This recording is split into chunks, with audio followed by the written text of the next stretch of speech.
ઔદ્યોગિક નગરી અંકલેશ્વરમાં વર્ષના અંતે એશિયન પેઇન્ટ્સ કંપનીમાં ભીષણ આગની ઘટના બની હતી. આ ઘટનાને લઈને તંત્ર દોડતું થઈ ગયું હતું. જો કે આગમાં કોઈ જાનહાનિ કે ઈજાના અહેવાલો સામે આવ્યા નથી.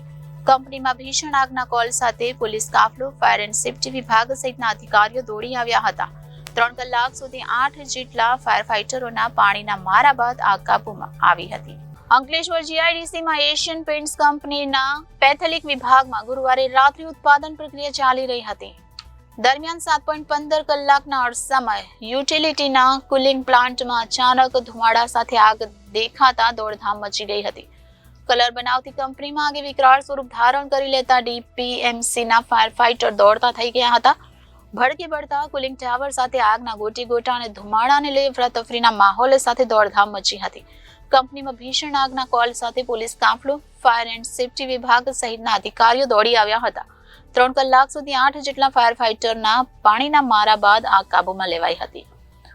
Reporter Viral Gohil, Janadesh news, Bharuch.